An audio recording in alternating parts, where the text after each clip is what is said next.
This axle might take a big dump right out. It's kind of looking like it's what it's going to do.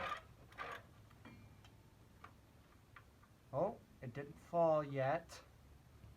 The bolt's not out. So all I have to do is pull up and back, and that should come out.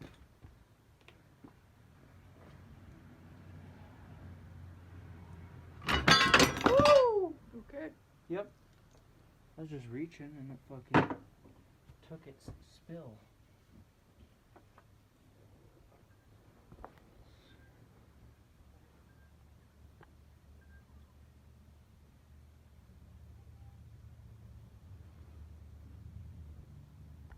New plan. Move this up to here. And move the whole axle forward. Alrighty, I am starting the cutting process on the frame. I got the jack moved back because I'm afraid if I have it on the front right now with the amount of material I'm removing without reinforcing it, I'm worried that it would flex a lot. So I'm just eliminating that process as a whole. Got a piece of T-bar with a jack stand under there, so it's pretty good and solid enough to do these cuts. But you can see roughly there's some very faint marks all the way around. I have to make the one on the front still. That's why I needed to mock this axle roughly in, because I needed to ensure how much spacing I was cutting away. But got the axle mocked in and gonna make that line, get the disc changed on the grinder, and do some chopping. Okay, just got it grinded. Let's see if it wants to come out. Should pop out. Oh yeah, just the corners left, so not too bad. It could have been a little better, but I'm not looking to be exactly perfect with it. Looks pretty good. I just got to do the other side. But man, that's gonna add a lot of flex from stock, that's for sure. Okay, and as you can see, I've got it chopped out. It actually lines up really well with this plate, which is what I wanted. It's just a tiny bit back from it. I'm working really well. Okay, and this is one reason I like to mock up so much. So when we look down here, on the outside, on both sides, you can see there's a bit of play. It's a noticeable amount. So I think I have to take those bushings out and file or grind down the center of them so there's no gap in between them and the axle, and then that will eliminate the play. Okay, so a few things have got to happen. I've been looking at it still, and I gotta, it's, before it even hits the top, you can see the gap in between the top. No, it's not hitting the ear. You can see there's that gap because it's hitting on these pieces of metal here. So I have to grind them out on both sides, and like I said, I have to grind out and get with it, grind out that bushing of it. I'm just going to use a file to go slow, and then I have to tighten that up, and then I'm going to plate all the way up on the inside of both pieces to take up that space. And I'll figure out later the exact pieces I need to fill in that gap. Okay, so another test fit. I got the back plate cut shorter, as well as the top notched out so the axle will clear it and it'll actually hit the side there. I've made the decision, because I have a fair bit of stock like this. This is just the piece that I cut off of that bottom plate there. And I'm likely just going to use this scrap because it's about the same thickness as those bushings in there. Okay, so it's sitting mocked up. I got the bottom of the frame all cut, so it's much lower. Now the drive belt is, or the belt drive from the engine is actually lower, so I'm gonna have to cut that. But looking, I got the wheels just set on more or less, and there's definitely a lot of flex, a lot more flex than stock. That wheel might fall off, but oh, almost. All mocked up and definitely looking good, but I am now waiting on welding wire. I'm going to weld in this front bracket. The back bracket's the one that is staying movable, but I do still have to reinforce that back bracket later. Okay, as you can see, I got that tacked up, the little top section and bottom section on both sides. So you can see there, all tacked up, welded up.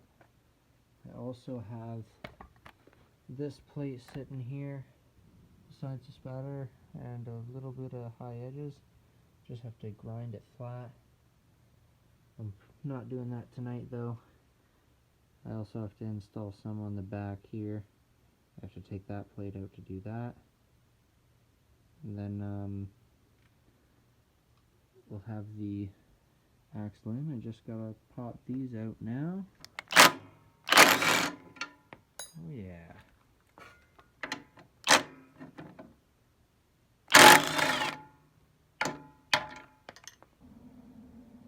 Okay, well, we've got all sorts done. We've got the front all welded up, looking good. Did that last night before I went in. And this morning, I finished up welding one of these. And so I have two of them now, identical, a front and back plate. One of them will be welded in, one of them will be bolted in. Still warm from welding them. I'm grinding them. Definitely not.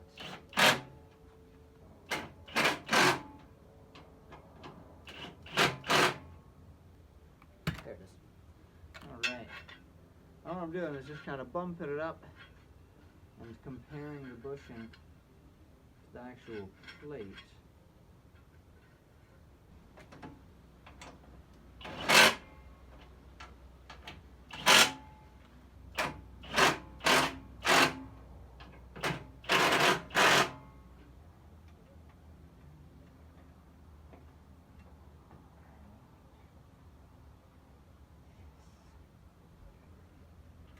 Snug it up.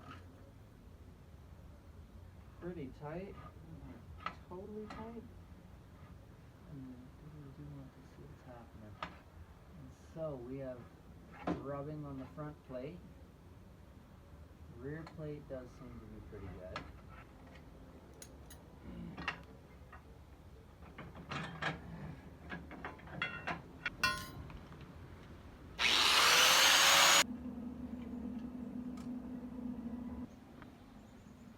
I've been working for a little while on it. I got a little washer in there, and that has got everything pretty much perfectly aligned front and back, or like side to, I don't know, it's not cockeyed. It's also in the center because I used original center mounting hardware and whatnot. Anyways, I got it all in. It is snugged up with a washer right in there. It's got everything aligned like I said. And we will be giving it some tacks right along here. I just want to make sure. Oh yeah, it is. So if you look right up here, there's these little ears, and right on the corner actually lines up with the bottom of the frame. And same thing on this side. So it is pretty much perfectly aligned, sitting as is. meaning I'm gonna tack it in. Okay, well, working away on Halloween just before I go to work here, and I finally got it all in. That is roughly how much flex it has now.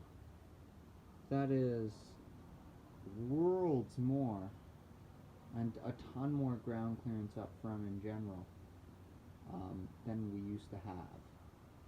I really don't think this hood's going to be lasting long. Most likely I'm going to cage the front. Overall, it's looking good. I like how far forward the axle is. Might have to put a little, like a deflector in there now, because that's a lot of space. A lot of stuff could really get hung in there. But I like it because the front, all the tires are touching first instead of anything on the chassis. So, okay, well, it's been a few days since that last clip on Bleeding Copper here.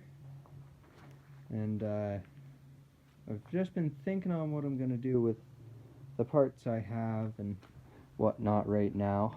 But I am going to get these spindles lopped off. Going to use that steering bar as my rough spacer, and I'm going to mock it up on the back of these spindles right beside the steering stop, and that'll be my link to steer them together. I believe the Husqvarna was run off of 2 separate shafts, but and that's why the spindles are set up like this, because they both only have the one prong on them and they're centered up roughly. So I'm going to lop them off, put it on, and that'll link the tires together. I do have to either get a slightly shorter bolt or a few washers to stack together to make that a little better. And I do have to weld the inside of the plate still, of the front plate here, welded the outside on these edges, so it is pretty secure. But to make sure it's good on the trails, I have to do that. Now, this steering bar will not work unless I relocate that steering point. It won't be the right size, so I will have to modify it. That's fine, I'm okay with that. I'd like to get one that's a little straighter anyways. And I'd like to put the Heim joints, I believe is what they're called, but I'll insert them in, and if I can't get the Heim joints, I'll just do a standard like ATV ball joint, or tie rod joint, whatever you want to call it, to link them together. But that is going to be a future video. Right now it is set up pretty good, so there's a bit of play, but there's a nice positive stop, and I'm not really worried about this front axle breaking or anything at any point. So what I'm gonna do is do my research a little more on what joints I want, and we'll revisit this. So if you guys are liking the videos on Bleeding Copper here, let me know. Like I said, I'm going to look into those Heim joints and kind of budget out probably the cheapest possible ones I can for this build. I really do have pretty much nothing into it, so I'd like to try and keep it that way. At least for as long as possible. Anyways, hope you guys liked the video. If you did, give it a thumbs up. Anyways, see you in the next one.